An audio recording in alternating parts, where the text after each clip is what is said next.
Welcome to the Whitetail Advantage Podcast with your host, Brett Bovin. Thank you for tuning in and enjoy the show.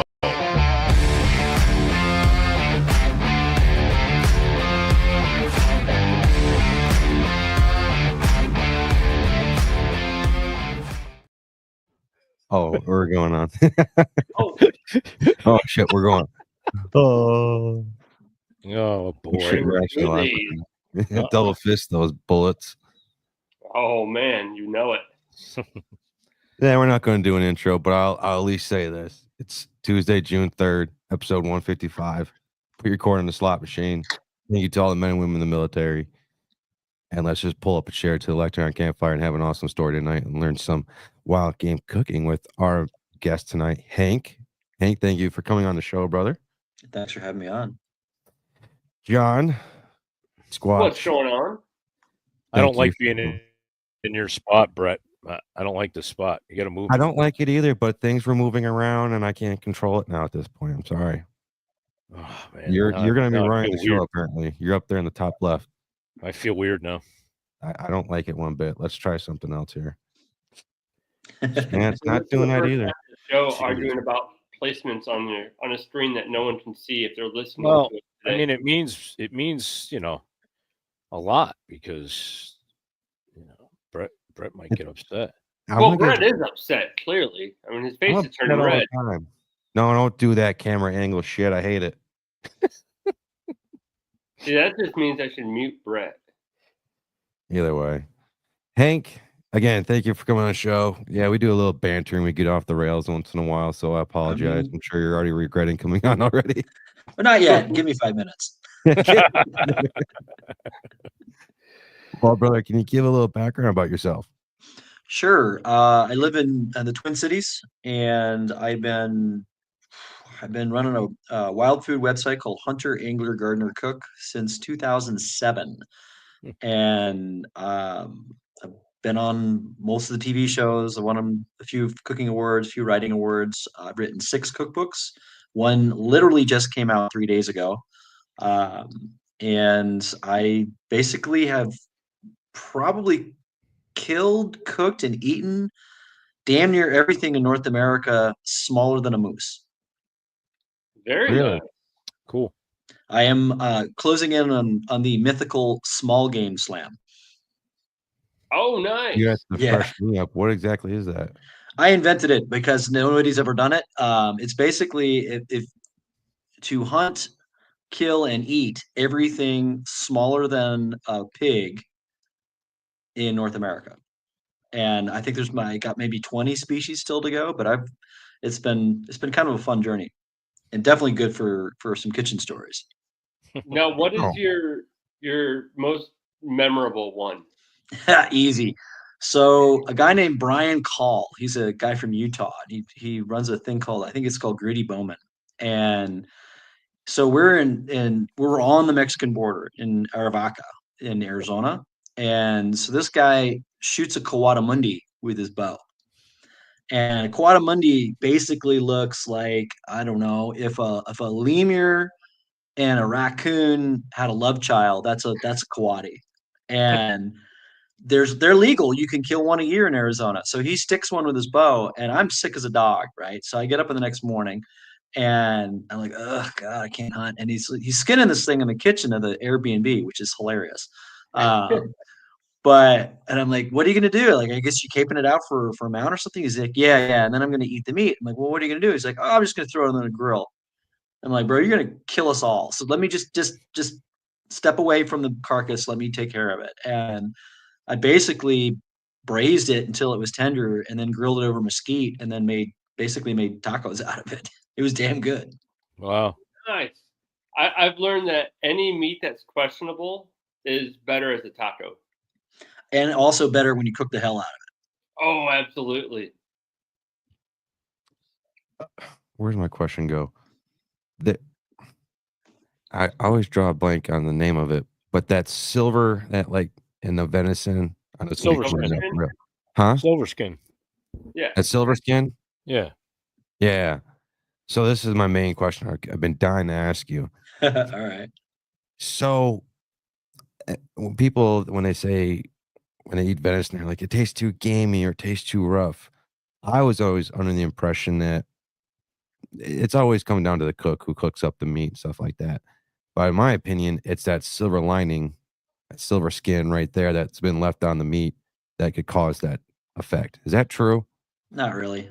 No? No. No, in fact, silver skin is a good thing to keep on a backstrap when you're going to freeze it because it provides an extra layer of protection against freezer burn. Yep. If it's going to be gamey, if it's going to have an off smell to it, there's a lot of reasons that could happen, and none of them are involved with silver skin. I always leave it on, and then I will remove it when I cook it. So because it's the protection against freezer burn, but it's also it comes off way easier when on a thawed piece of meat than on a fresh piece of meat. Yep. It can be a little persnickety with a fresh piece of meat, and it just basically peels off on a thawed piece of meat. If you're looking for why something is gamey, typically if you're shooting bucks and rut, that's a good reason. If the deer didn't get clean quickly, that's a reason. If you got mud on it, if you gut shot it, or as they say in the trade, oh, I shot a little far back, which means you shot like shit. Yeah, that can do it. There's a whole bunch of other reasons. Like if you get a post rut buck, they're so stressed and their systems are so worn down from the whole rut period that the quality of meat is just not good. So, I mean, there's a ton of reasons we can get into them if you want, but it's not the silver skin. Yeah, I'm curious to see what would really cause that true gamey feeling of when people try to eat it. Because I'll say this: my dad, my grandpa, he doesn't like venison. I don't know why. He just does. And we made up this pasta type deal, and the main meat source protein was venison. And we surprised him with it, and he said he loved it. He said, "Oh, I always hated venison because it always tastes too gamey." That's your main thing of people why they don't like venison because it tastes too gamey. That's all meat handling. It's not all meat handling, but it's mostly meat handling. You've got a lot of cases I've seen where it's just, have some food safety, ideas, guys. Like I've seen people working on meat when it's like 60 degrees out, 70 degrees, and it's just like kind of like getting warm. I've seen people dunk it in water and then the water gets over 40 degrees and then you've essentially made bacteria soup. I've seen hair all over the meat. There's endless horror stories of what can go wrong if you don't have your act together before you actually shoot the deer. I mean, you should have a plan for what you're going to do with the deer before you shoot the deer. So, being basically a third generation Italian butcher, we learned growing up as kids to get the glands out of the meat. There's 6 in a deer. That's total. Mm-hmm. A lot of people make the mistake when they separate the meat, they either cut through the gland and that tarsal gland. Yeah, that's a good point. Yeah, the glands that you got 2 in the rumps, 2 in the front shoulders, 2 up in the higher neck.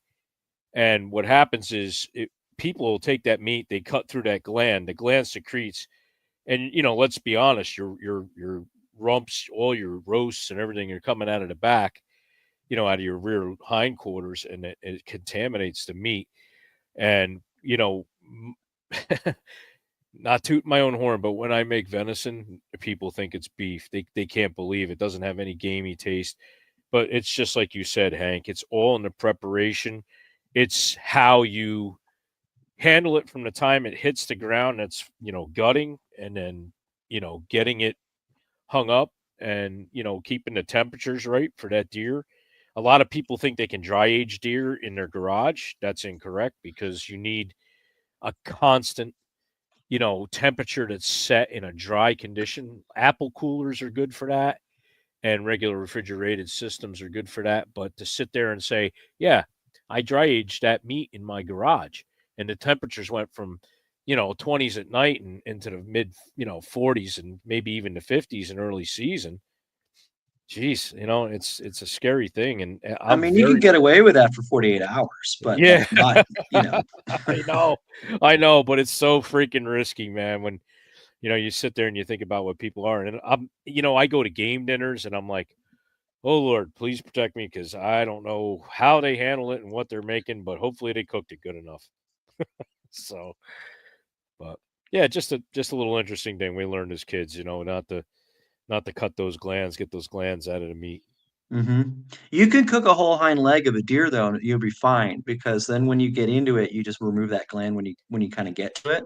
It's Yeah. breaking the gland when it's raw. Exactly. Yep. Yeah. No, you're fine with it as long as you don't disturb it. Like, if you make it secrete, then it's a problem. The tarsals are the worst. Oh yeah, big time.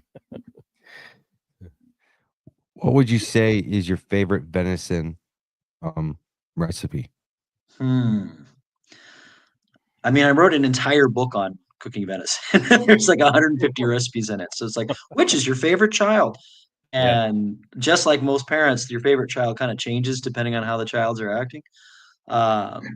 My favorite recipe kind of depends on the season and really what we're doing. Like, I can tell you though that I prefer recipes from the front of the deer rather than the back of the deer.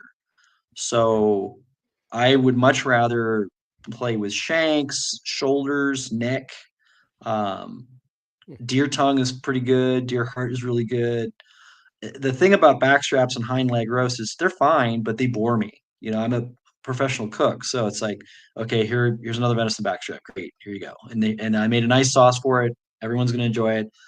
I'm bored to tears. Where you can make something really interesting and special out of the front of the deer because of all that connective tissue, which you use to your advantage by cooking it really slow and low and covered like a braise, or you can smoke it. And so one of the things I do a lot with the front end of a deer or a moose or a caribou or whatever is to smoke it for a couple, 2-3 hours as a first step to get a little bit of extra flavor on it and then braise it.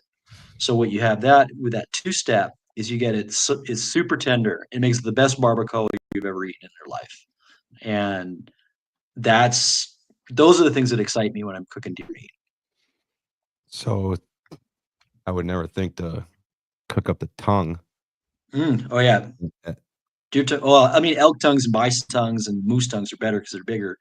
But you can go to a deer camp, right? And like, hey man, you guys want your tongues? And everyone looks at you like you have 3 heads. I'm like, don't worry about it. I got it. And then they're awesome. They're just as good as a beef tongue. They're just smaller. That's all. Yep. So now how would you cook one of them up? Well, first you got to get it out of the deer. And if you're familiar with the Colombian necktie, it's that. Okay. So you literally take it from underneath the chin and you kind of yank it down underneath, and then you remove it. There's 2 bones that attach it at the base, and you can either yank real hard if you want, or you can just cut around it. You get those 2 bones out, and then you braise it. You always braise the tongue because it has a skin on it. And this is just like a beef tongue. It's smaller. So obviously you wash it, but then you would cook it just like in salt water. And it's ready when you take like a paring knife or, any, and it's skinny, just sharp, thin knife. Like I use my flexible blade boning knife to do this because it's thin and sharp. If you stick the tongue and the blade goes right in, it's ready. So you take it out, and then as soon as it's cool enough to touch, it should still be hot. Then you can absolutely just peel that skin right off. And it will stick maybe in 1 or 2 places, but if you do it right and you cook it long enough, that skin comes right off, and then underneath it is just meat. So I don't ever serve tongues that look like tongues because that's weird and gross, and it's like the food that tastes. It's the food that tastes you back. But you chop it, you dice it, you shred it, and then I usually always finish it on a comal or a flat top, or grill it and then chop it. And it's, again, back to tacos. It makes a baller taco. Oh, I bet. I got onto a kit of venison heart tacos last season. Oh, there you go. Oh man, they were amazing. It's a perfect cut for a taco because you're cutting it small. Oh, absolutely. My wife just made us some enchiladas with venison on my deer I shot last year, and it's delicious. I love when she cooks the enchiladas, and I love when she'll cook the she has this stuffed shells recipe, and she used to use beef, and then she got with me, and then she uses venison, and she'll probably cook up like 40 at a time.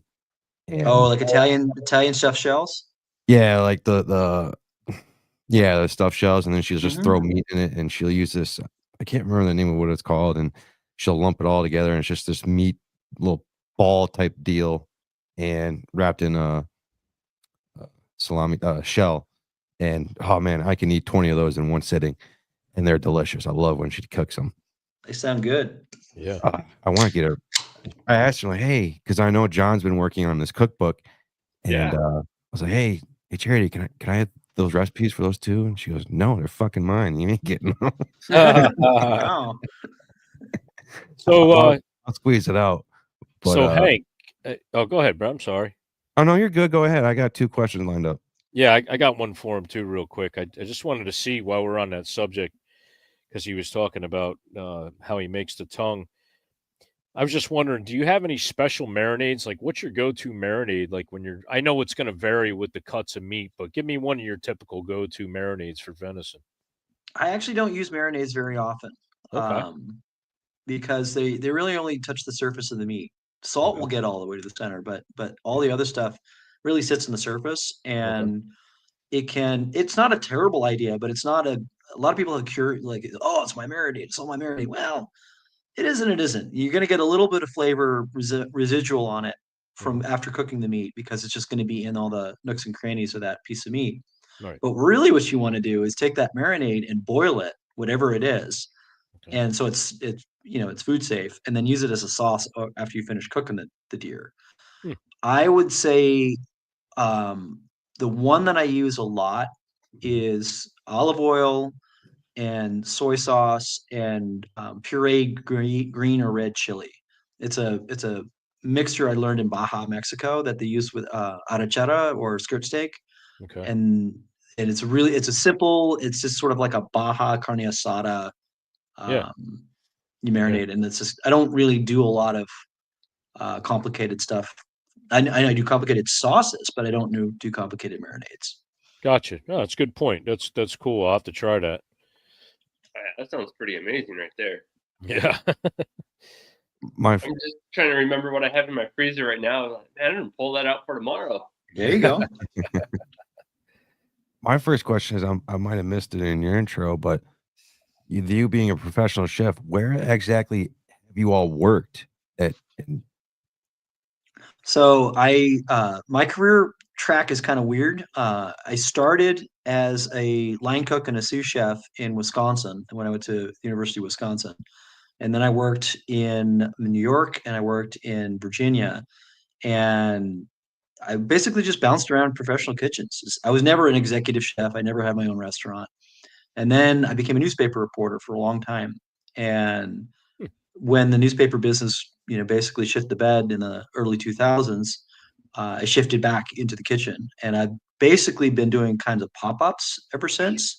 And it's been a really cool experience, because you get to learn a lot of different cuisines, you get to work with a lot of different people, a lot of different kitchens, and you don't really have that day in and day out drudgery of, oh, here's the menu, we got to cook that menu every single time. And it can get, having done it, it can be, it's rewarding, because you really get to know whatever it is that is on the menu, but it also bores you to tears after a while.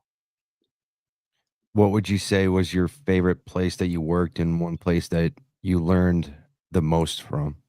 I learned the most from a place called the Blue Marlin in Madison, Wisconsin. I started there as the fish prep guy, because I'd been a commercial fisherman in college. And so I prepped all the fish for the better part of a year. And then, if anybody out there listening has been in the restaurant industry, that people just don't show up sometimes. And it's a little bit like in football, it's like next man up. And so I went from fish prep guy to cooking saute, and I got a chance to do all of the stations at that restaurant. And it's one of the foundations of my ability to cook fish and seafood. I ended up writing a whole book about it, and I learned a ton there. So I have a question about cooking seafood then. Mm-hmm. What is your go-to, or do you even eat the walleye cheeks? Sure, of course. Any fish that has cheeks big enough is worth taking the cheeks out. Oh, absolutely. So I completely agree. And I think walleye cheek is like probably one of the best cuts of fish I've ever had. All cheeks are good. And I mean, but walleye cheeks cod cheeks is what I grew up with. Cod cheeks are great. Probably the best cheeks are halibut because they're big and Okay. meaty. And they're also like 20 times the size of a walleye cheek. Oh yeah, absolutely. You have to make a meal out of that one. Yeah, I literally have done a service where everyone gets one halibut cheek, and I did like a saffron tomato sauce underneath it, and it was pretty damn good. But walleye cheeks, I just like to flour them and fry them. And I like to fry fish in actual like Mexican lard. And what I mean by that is the lard that's not shelf stable, the stuff that's like fresh lard, and that's my favorite frying medium. Okay, very nice. It's weird. Michael's back on the show. I swear he hated us. Yeah, but he came back on to just. I can answer that question, and I personally have never made anything with possum, but I've eaten possum. I was down in Mississippi. We finally found somebody, Mike. Mike, we found somebody. Holy shit! Hank, I'm sorry, I didn't mean to call you off, but we've done. Is this like bingo? Shows. Yeah. We've got at least done 40 shows with him asking, "Have you tried possum?" And you're the first one, finally. Yeah. So possum. So it was down in the deep south, and it was an old black lady who made a possum pie with sweet potatoes. There it is. And it was really good, actually. The meat was pork-ish. It was a light in color. It was kind of stringy because she cooked it.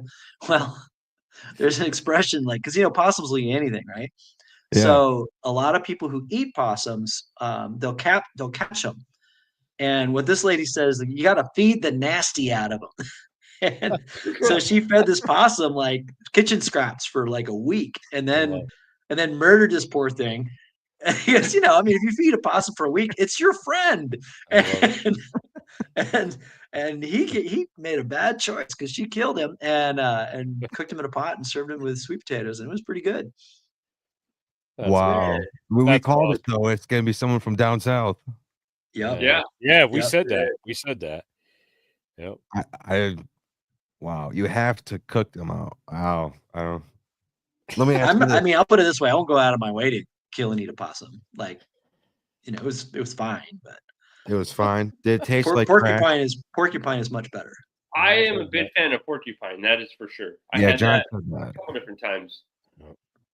I also don't love killing porcupines because, to me, they're slow and they're kind of chill and they're just more like, hey, and if I really needed to eat, hell yeah, I'm killing one. But there's other stuff that eat in the forest that's besides Mr. Porcupine. Yeah. So I typically, like this time of year especially, I'll go out into the woods where I'm at and get mushrooms. Like I have so many oysters and hen of the woods and chicken of the woods already. Any good recipes for those? Well, I don't think you have hen of the woods. You probably have chicken of the woods. Oh, we have both actually where we're at. Yeah, you shouldn't have hen of the woods in the spring.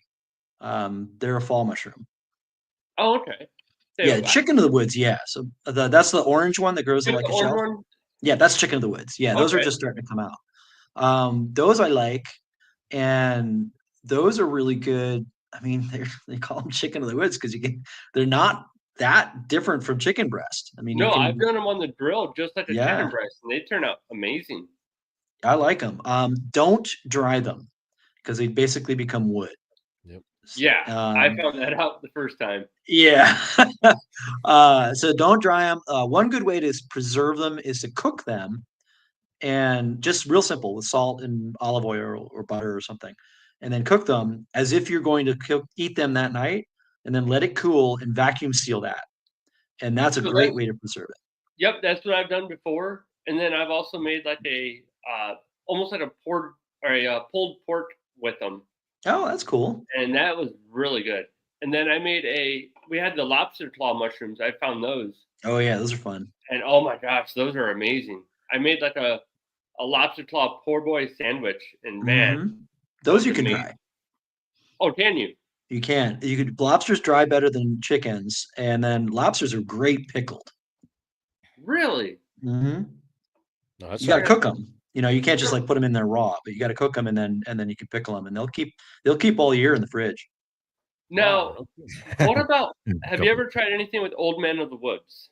I've eaten Old Man of the Woods a couple times, and they're not my favorite. So those were the They're very sort first of edible mushrooms I ever. quasi-edible. Yeah, yeah. And they're really easy to identify, so that's why I started with those, and I tried them.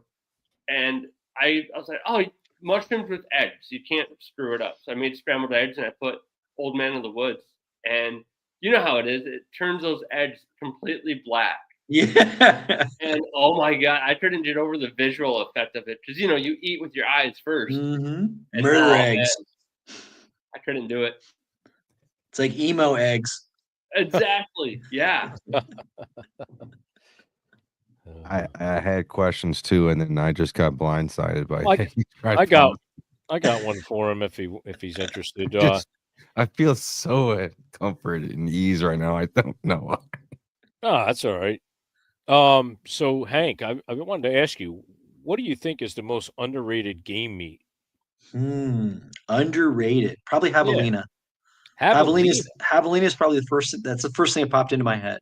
Wow. Okay. Because it's a weird, it's a New World pig. So, I guarantee you there's 17 people out there like, it's a fucking rodent. I'm like, it's not a rodent. It's not a rodent. No, it's not. And nor is it really that close biologically to Old World pigs, except although they look alike, they co-evolved. Javelinas evolved in this hemisphere. And one thing that I think is really super cool about them is they're vegetarians, so they will never carry trichini parasites. Yeah, that's so good. In theory, I've never done it, but in theory, you could eat, javelina sushi. I'm not gonna, but it's a hell of a lot safer than doing that with pork. But I think what happens is they have a really nasty scent gland at the base of their back, kind of like a tramp stamp.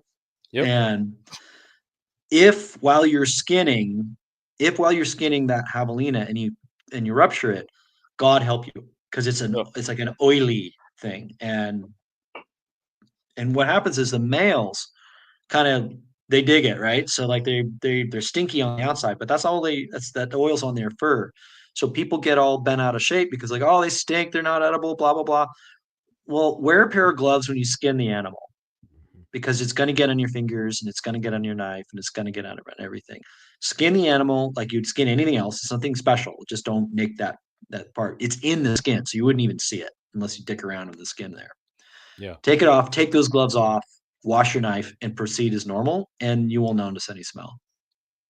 Okay. And that's what gets people crosswise with that animal. But it's delicious. It's one of my favorite ones. Nice. I actually had no idea what this thing was until you fucking said it. And it looks just like a pig that you'd see here in like Texas. It's a micro pig, basically. It's like a little razorback. Of a meat hunter, and he cooks it inside of its own stomach. Oh yeah. That was horrible. Yeah, that's I'm not sure about that, but right. Yeah, he also ate a coyote, and that was. Yeah, no, thank you. The most heavily parasitized animal in North America. Yes. Number 1 carries of rabies and distemper. Yum. I don't have a marinade for that. No, I do. It's called a 204 that flies at 4,200 feet per second. My question is, hey, you said you love cooking the things that are from the animal. Is that something that you were always into, or is that something that kind of developed over time? It developed because, like everybody else, when you start out, the backstrap is king. Well, really, probably tenderloin is king, and then backstrap, and then your hind leg roasts are all like, those are the money cuts. But once you get that nailed, I cook a lot of deer, I cook a lot of venison, I cook a lot of animals, and you get kind of bored with it, and then you're trying to get different flavors, you're trying to get different textures. And so the fact that there's really no fat, well, there's no intramuscular fat in these animals. It's all on the outside. And then the problem with deer fat and all cervid fat, so deer, elk, moose, and caribou, those fats don't necessarily taste bad, but they're very high in a very, very, very long chain fatty acid called stearic acid. So stearic acid is the same long chain fatty acid that chocolate has. So when you eat chocolate, it coats your mouth and everyone's like, oh, that's delicious. But when you eat deer fat that cools even a little, if it's piping hot, it's delicious. But if that deer fat cools even a little, it coats your mouth in the exact same way. And it's not so pleasant. So everybody's like, they'll say it tastes bad, but it's not the taste so much as the mouthfeel, which is it's a technical difference. But if you were to crisp up pieces of deer fat and they were hot and crispy, they will taste good. It doesn't Just so we're on the leave a same waxy. page. And sorry. just so we're on the same page. Deer fat. Like Yep. those little white deer fat when we're skinning them out. I Correct? mean, you mean the fat that coats the outside of the carcass is what I'm talking about. Okay, yes. Yeah. Yeah. Okay.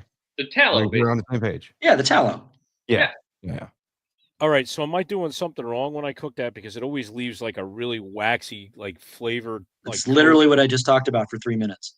Oh, I'm just saying. It's just Yes, like you're- no. I understand. I mean, that's what I was saying, but Yeah. it just like if I cook the ribs, it's always in there and stuff. And Yeah, because they're not hot enough. They're not The hot. only way you get around it is if you've got a hind leg roast with some of the fat on the outside. Yep. Just don't even even if you let it rest, you're going to get that waxy. It's Okay. just got to be hot. And I'll be honest, I don't eat a ton of deer fat. I just don't think it's as disgusting as everybody thinks it is. So for example, if I'm going to make a deer sausage, let's say I'm going to use 3 pounds of regular deer meat. I'm probably going to use 1.5 pounds or 1.75 pounds pork fat. And then the rest I'm going to make up with a little bit of deer fat, like a 0.5 pound maybe. So what that does is it's not enough to give you the waxy mouth, but it is enough to A, use it so you're not throwing it out, and B, it makes your deer sausage taste like a deer sausage and not like a pork sausage. So if you processed your deer correctly, then that's a good thing. But if your deer is stinky, then yeah, don't use it. One of my questions here is what was it about the heart that, I mean, you kind of talked about earlier that it's kind of a little bit more challenging for you to cook. Is there anything outside of that though that made like, ooh, wow, the heart, it's really like cooking this compared to just the boring backstrap that everybody does? I love cooking all the innards, all the offal. I've cooked most of it. And hearts, the only challenging thing about a heart is processing it. So some people cut it into these weird crosswise rings that I think are bizarre looking, and it's not something I want to eat. Like venison calamari. Yeah, exactly. I basically trim all that hard fat off the top edge of the heart and throw that out because that's the hardest, most saturated fat on the whole animal. And then I basically use the ventricles and the chambers, and I open them up kind of like a book. I have instructions for it in my cookbook, and you get essentially cutlets. And then what I do with that is if I'm going to do a stir fry, I'll just cut those small. But if I've made like schnitzel out of it, where you pound it, and this is the single best place to use that jacquard that everyone wants to sell you. That's that like spring-loaded blade thingy that you go and it basically tenderizes meat with all these blades. The best use of it is on heart, because you can then sear it really hot and fast. You want it kind of rare actually, and definitely no more than medium. And it's delicious. The only other thing you can do with a heart is really, really, really cook the crap out of it, like 3 or 4 hours. So it's a little bit like calamari, where it's got to be cooked hot and fast or forever. Yeah, the way I would do mine is thin it or cut it really thin, season it, and then just almost like in a wok. Just one side, pull it out, eat it like that. That's a great idea. Yep. I take it, I soak it in milk after I kill it and bring it home. I throw it in a thing of milk and I let it sit in that. It's preferably like buttermilk. Let it sit. Open up the ventricles the same way like you said. I'll slice it pretty thin and then I'll cook it.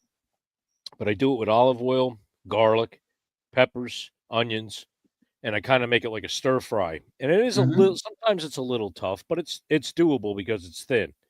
And that comes out great. I never used to eat it, usually because it's in about 4 or 5 pieces, but I but I learned, to shoot a little far back for the lungs. So it's like, it's I actually look forward to it now. I really enjoy it. Yeah, I think the thing that I like that nobody else really likes, until they try it when I cook it, are the kidneys. And you Really? talk about buttermilk, and the milk and buttermilk are integral to that. Yep.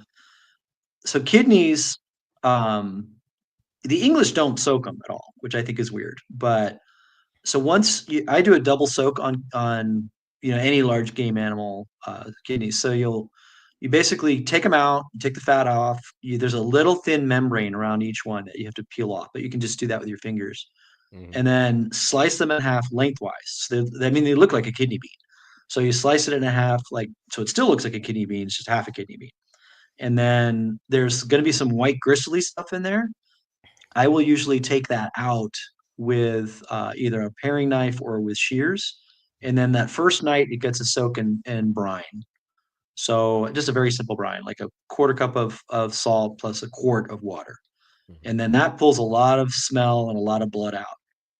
And then the next night, I rinse that off, and then I'll do that in either milk or buttermilk. And then after that, you can cook it in any recipe that you want. Like I do a steak and kidney pie with venison.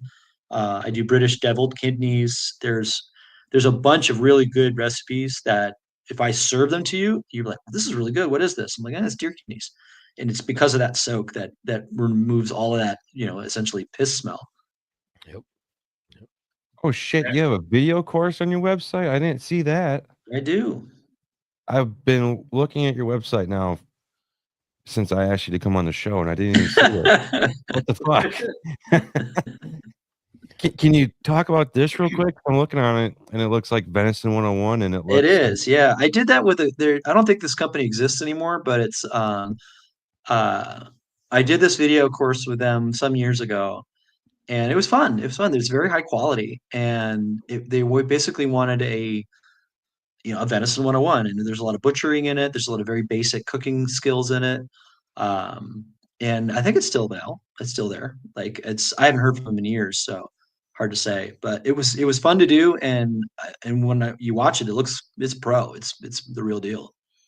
Wow. Yeah. Jeez, I can't believe I missed that thing. You might have answered this question, but like I said, I've been trying to scour through your website here. Is there an animal that you would say that is the most challenging to you to cook? I mean, there's some that I don't want to cook again. Like muskrat. I have no interest in cooking more muskrats. And I can, if I never cook another sea duck again, I'll be okay. Like I know how. I mean, I could cook sea ducks and make them taste good. I can do it, but it's just like, ugh, like you've got to get every iota of fat off a sea duck, otherwise it stinks like low tide on a hot day. And you know, I used to live in Northern California in Sacramento, which is a great duck hunting region, and then we would hunt ducks in San Francisco Bay, and that was all kinds of fun. But that was cool because then you use the rest of the carcass as Dungeness crab bait, and it's kind of amazing. But I don't really need to do that on the regular. Yeah. Spoonies, spoonies are not my favorite duck. Buffleheads aren't very good. I'm trying to think of stuff like, I mean, there are challenging things. So to flip the question, there are challenging things that I like to cook. Yeah. Like sharp-tailed grouse would be a good example of that. Spruce grouse would be a good example of that. Some of these stronger flavored dark meat birds they're strong and they have a big flavor, and you have to kind of work with it. If you try to erase it, you're never going to do it, and you're going to be sad. You just have to like sage grouse. If you eat a sage grouse, will taste like sage. Well, duh, that's what it eats. That's basically all this thing eats, right? So, it's going to taste sagey. So go with that. Go with like rosemary and juniper and regular sage and sort of southwestern flavors, and you'll be all right. But if you try to make it like a chicken, you're really going to be sad. Now, have you ever came across anything that you thought was going to be horrible, but that turned out a lot better than you thought? Are you just going to skip over Flavors of the Forest's comment, you dickhead? Oh, we're gonna go on to a huge topic of that, but Okay. All right. Something I thought was going to be gross. It was actually really good. Well, deer kidneys would be one. I just basically did it as a dare, and it turned out to be really good. nice. Let's see. I was surprised how good jackrabbits were. You know, Okay. when Now, how do those compare to like cottontails? they're 100% different. So jackrabbits are a lean, dark meat rabbit, and so blacktail, whitetail, and antelope jacks are all closer in the kitchen to deer than they are to cottontails Okay. because they're big and red meat. But there's no objectionable flavor at all to them. Beaver's pretty similar too. Yeah. Cue any number of beaver jokes then. I was getting there. Yeah, So I mean, well, Never met one I didn't like. right? Oh, I have. Well, then I've you just haven't eaten enough beaver. No, That's right. I've had plenty. I just picked the right ones, I guess. I guess you're no, he just lucky. eats lots of sausages.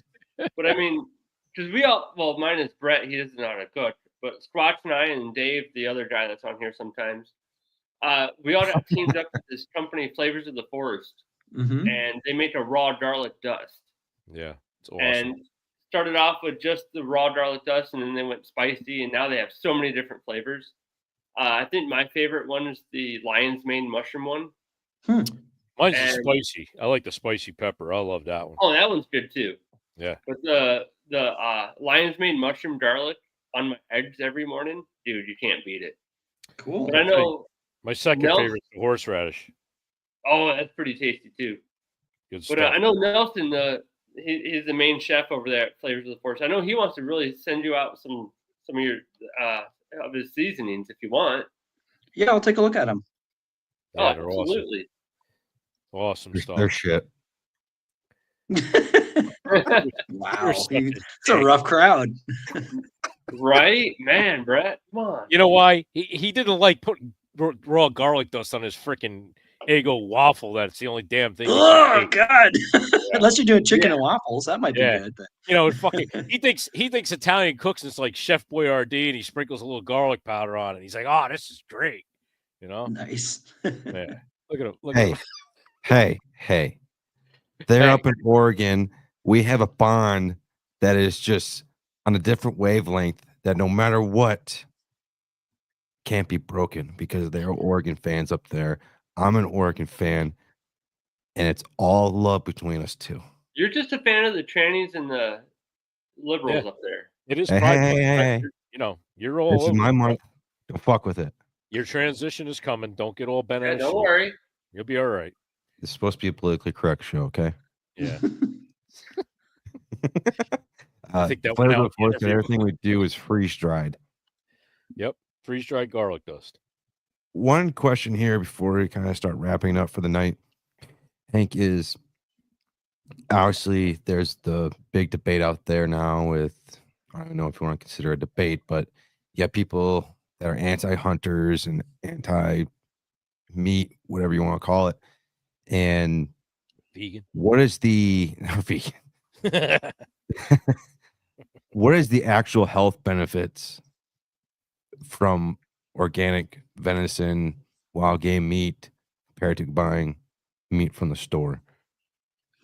Well, I mean, I think there's a lot of ways to go about it. I think number one, it's going to be lower in fat. Number two, what fat that they have is very high in omega-3 fatty acids, which are healthy.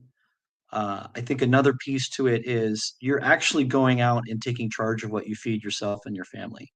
And that's important because Lord knows there have been an endless series of scares and adulterated meat and E. coli and that whole stuff. And so when you're doing it yourself, when you're taking charge of the meat that you feed your friends and your family and that sort of thing, there's a health benefit just in that, let alone that it goes way beyond calories and way beyond percentage of fat or whatever.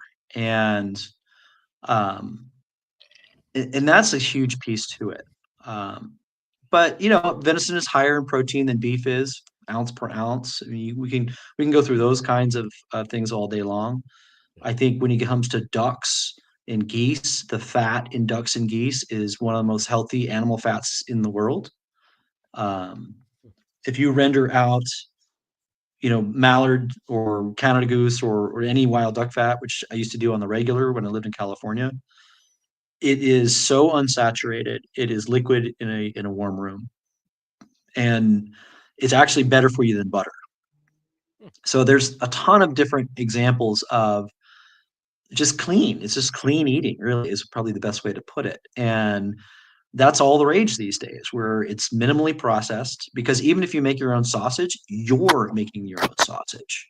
So it's exactly in it. And like, if you want to put lips and assholes in your sausage, go for it. I mean, I would suggest you grind it a little bit finer, but but go for it, but most people aren't gonna. And it's just I think the empowerment question is really a better way to go about it than straight up nutrition. But the nutrition thing is there. It's leaner, it's denser in calories, it's denser in protein. It's a more fulfilling and filling meat, ounce for ounce. No. I'm still on mute. I remember when I was in the police academy and we had to do a food log or food journal, and we had to keep track of everything that we'd eat. And one day we had a health eating class. I can't remember exactly what it was called. Anyways, our drill sergeant was very important on eating healthy foods, eating more vegetables, and eating clean meat, stuff like that. One photo that always it sticks out to me like a sore thumb. He put up a picture of a cow, and it was very small little red meat and a bunch of fat around it. And then he took like a rabbit, I think, and it was just pure meat. He said, which one do you want to put into your body? The slow, sluggish, fat fuck cow, or do you want the clean cut, fast moving, healthy rabbit in your body? It's like, wow, to put those two together like that side by side really puts in your brain of eating wild game like that is 10 times healthier than going to the store and buying steak. I mean, don't get me wrong, I'll still eat a steak once in a while, stuff like that, but to eat as much as I can and eat lean, fast-moving animals, in my opinion, is the healthier way to go. I think in the modern American diet, you are correct.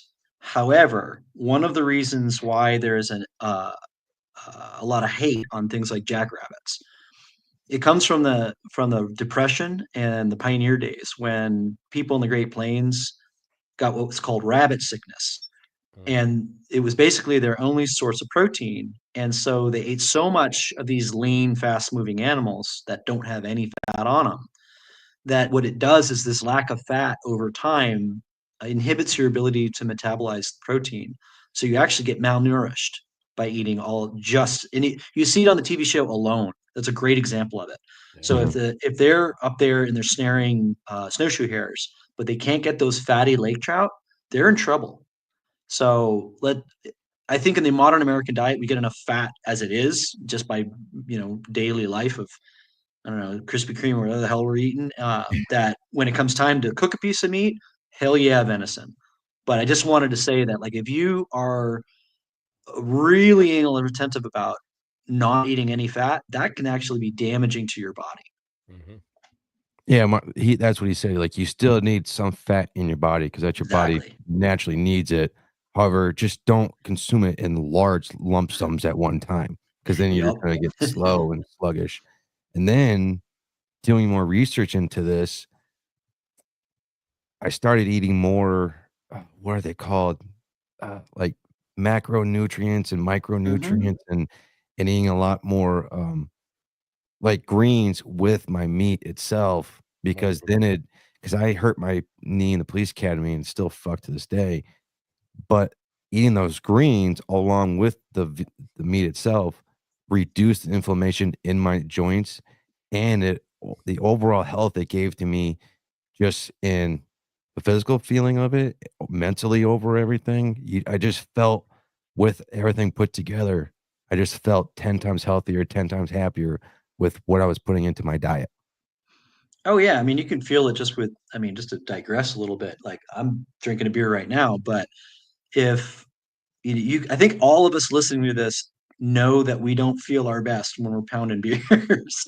While we're pounding beers, it's great, but the next morning, not so great. And it's one of those things where once I think a lot of hunters are increasingly becoming more in touch with how you feel, like especially people who are hunting backcountry. And like, I mean, I've been on some hunts where it's not 5 miles from the truck; it's 35 miles from the truck on foot, and you can you got to get in shape for that. And so there's a lot more people who are kind of paying attention to that, and it's been really kind of interesting to watch.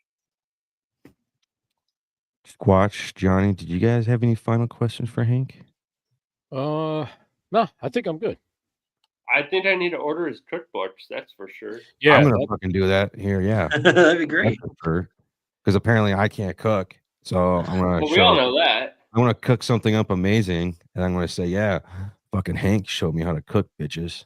dude, I challenge you to that. We want to see that. Right? We want to see Indiana this year. I want you to be making us food. Trust me, in Indiana, I'll be cooking something delicious, and I'm gonna put a little tippy cow right there for a nice something to drink it down with. Well, you almost had me wanting to go there now. I don't know. Is it right? We know Brett did for tippy cow though.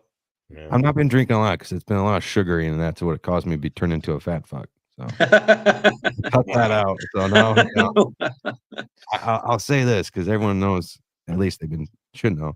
Start of March, I was into this health kick, and it's still going. I weighed 225 pounds, and my drill sergeant would look at me and he goes, "Man, you're a fat fuck. Get back in shape, you shit fuck."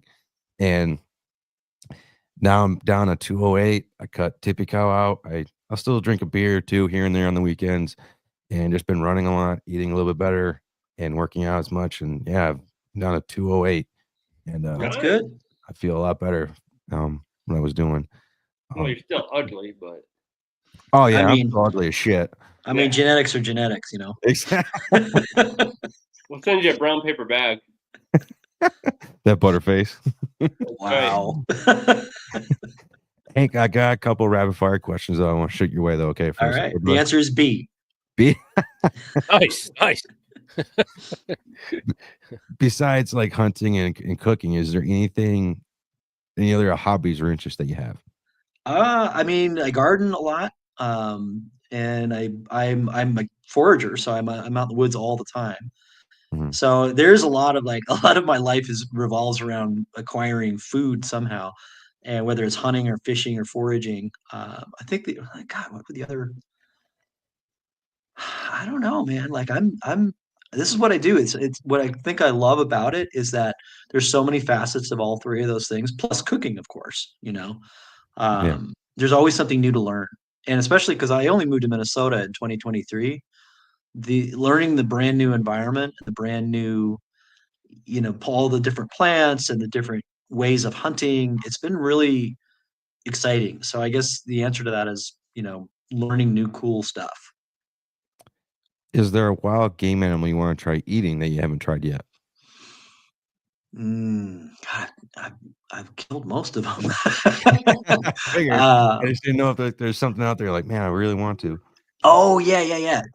Bighorn sheep. Bighorn. Okay. Yeah, I'm not in the right tax bracket, but hopefully somebody will give me some. Let me see. Where's the next question? Last one here. What do you think we as fellow hunters could or should do to help improve the hunting community as a whole?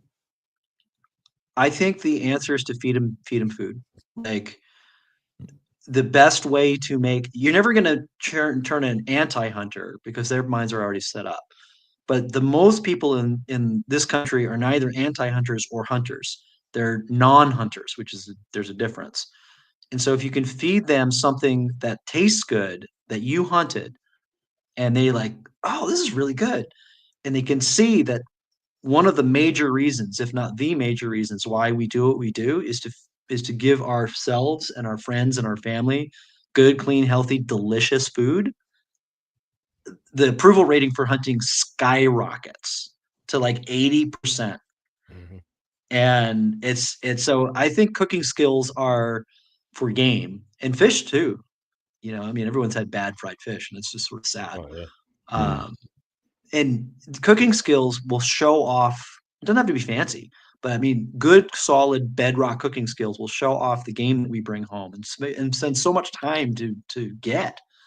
I mean, the classic case is like you see these TV shows of Billy Joe Jim Bob, who's been sitting in a deer stand and he shoots this giant 180 class deer. He's like, oh man, look at the GTs on this guy, and it just looks like he just sat there for like one morning and blasted Mr. Big Rack, right? But what you don't know is that guy probably sat in the stand 30 days to get that deer. And so I think another thing that hunters can do is kind of explain the joy we feel when we finally get that thing done, because it's quite often the result of sometimes years of either training or practice or just putting in time. And if you just see like the jubilant face of a guy, it's usually a guy, sitting over a deer, like that image doesn't translate unless you know the backstory.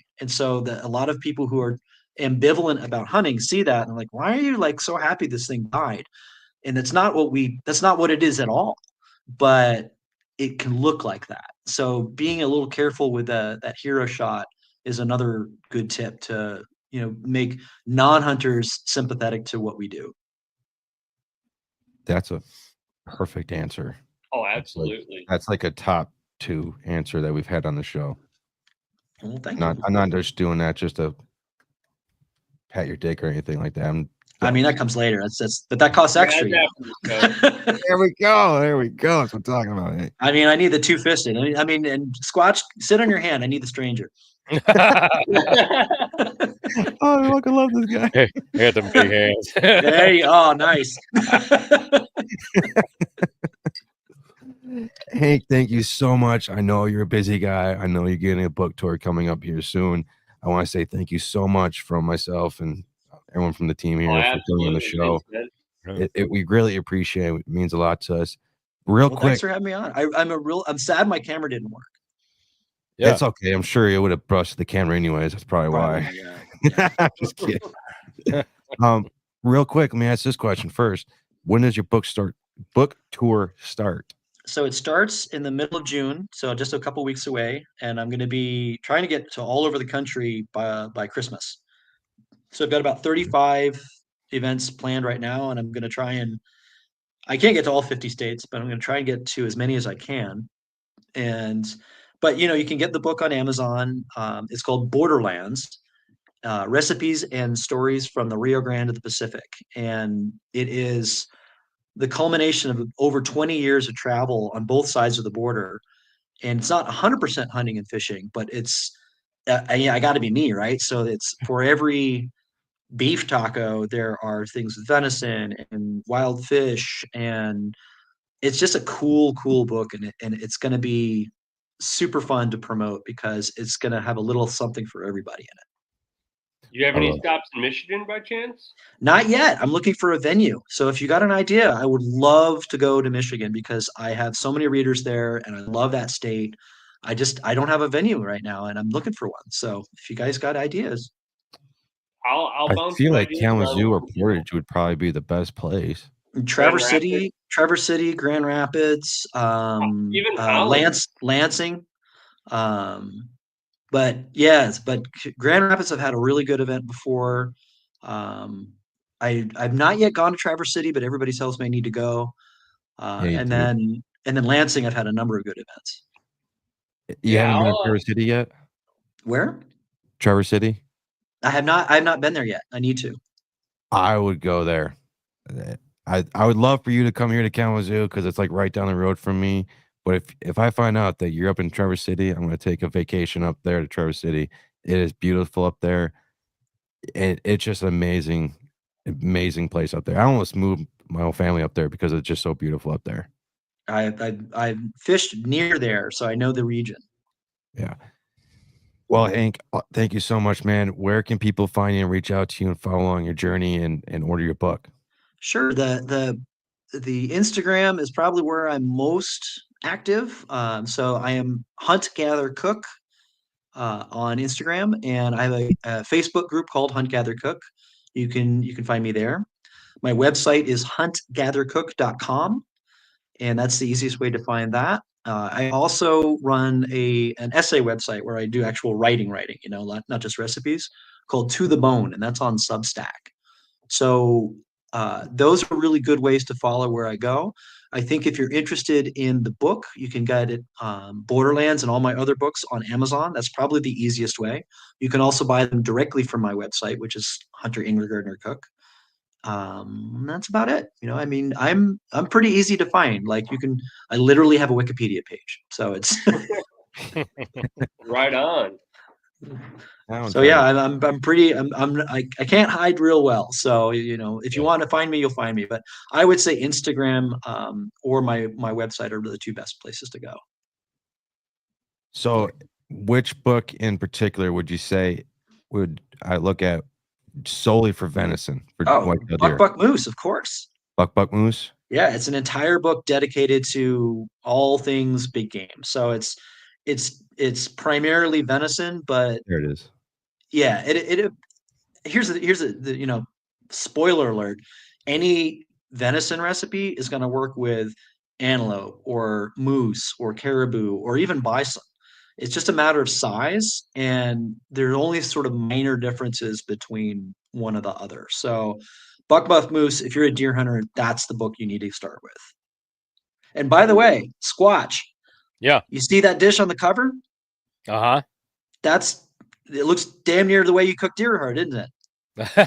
Yeah. It's deer heart. Yep. It's damn near the same recipe. It's pretty wild. Yep. That's awesome, man. Yeah, that's a deer heart. I liked it so much I put it on the cover. Sweet. That's deer heart?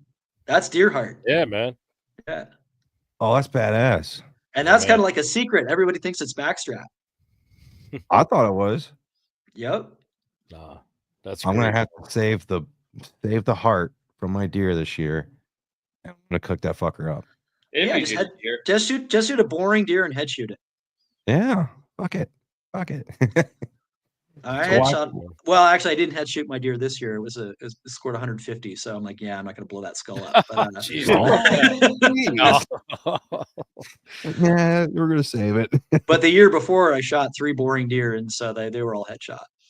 Cool. Oh man. Nice. Squatch, how can people reach out to you and find you, man? You guys all know 8 p.m. Sundays and Tuesdays on the Whitetail Advantage. You can also catch me on Boondocks Hunting, Garden State Outdoorsman with Mike Nitre and Frank Mystique and all the rest of the bunch out there. Instagram, Outdoors More in the Squatch. And my YouTube channel, Outdoors and More with the Squatch. Thank you, guys. Johnny, take us out. Yeah, you can usually find me on Instagram at Nitro Outdoors, and that's really about it. That's And his grinder account. Yeah. Too. Don't Yeah, forget that his one- grinder account. Nice. Grooming, actually. Yeah. And then, of Flavors- course, here at Whitetail Advantage. like Flavors of the Forest said, it always turns out to be a little gay on this show some way or A another. little bit. I mean, I guess little it's that month, isn't it? Yeah. It is true. There you go. It is my month, so fucking accept it. Yeah. Have a great rest of your night. I'm gonna do the outro because I'm just want to myself, anyways. Have a great rest. All right, have a good one, guys. See ya. Take it easy. Oh man. Well, everyone, that's going to conclude another episode of the Whitetail Advantage Podcast. I want to say thank you to everyone that's tuned in for tonight's show. If this show made you laugh, made you think, gave you a new perspective, please hit that like and subscribe button. If you're listening to this on the audio version, please give us that 5-star rating. Also, give us your feedback. We always wanted to find ways we can improve on the show. The audio versions of our podcast gets released every Monday and Wednesday at 5 a.m. Eastern Time. If you want to be a guest on our live show, or you want anyone from Whitetail Advantage to be a guest on your next show, head to our website, whitetailadvantage.com, and submit a request through there. Also, last but not least, put your quarter in the slot machine, and we'll see everyone next time.